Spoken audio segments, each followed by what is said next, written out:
पूर्णमदः पूर्णमिदं पूर्णात् पूर्णमुदच्यते। यानी इसका मतलब क्या कि भगवान पूर्ण है, यानी उसकी रचना भी पूर्ण है। अगर उसकी रचना पूर्ण है तो मुझे उसने बनाया है। मेरी जिंदगी अगर वो बनाता है तो वही पूर्ण होगी।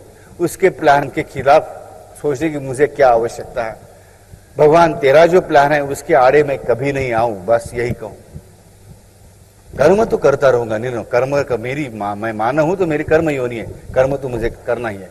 लेकिन इस भाव से करना है कि तेरी रचना जो है, तेरी जो प्लानिंग है मेरी जिंदगी के लिए वही बेस्ट है। मैं चाहे जितना सोचूं, भगवान तू अगर चाहता है कि ये ना घटे तो ना घटे, मैं नहीं मांगूंगा, मैं काम करता रहूंगा। तू जो देना चाहता है वही सही है। मुझे मालूम है कि तू जो देता है वही बेस्ट होता है। इससे ही आपके जीवन का कमल विकसित होगा।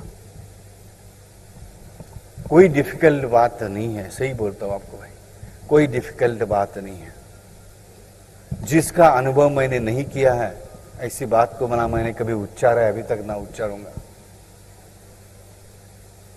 ये सत्य है, यही सत्य है कि उसकी इच्छा अगर मेरी जीवन को व्यापित करे तब भी मेरा जीवन पूर्ण विकसित कमल है, पूर्ण आनंद से भरपूर है। जब तक मेरी इच्छा छाई हुई रहती है मेरी जिंदगी पर, तब तक ही वह दुख है। फिर मेरी इच्छा मेरे जैसी इनकम्प्लीट है।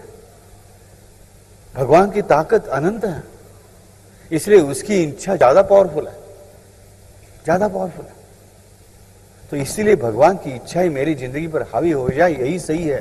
उसके आड़े की आड़े कौन आता है? उसके आड़े भगवान की इच्छा की मेरा प्रारब्ध नहीं तो मेरी इच्छा, मेरी कल्पना, उससे काट दो, कर्म करते रहो। कर्म का फल देना भगवान ही जानता है। हम चाहे जितना सोचे, जो नहीं भगवान देना चाहता नहीं मिलेगा कभी भी। इसका मतलब ये नहीं कि सब कुछ नसीब में लिख कर आता है। इस विचार को छोड़ दो पहले।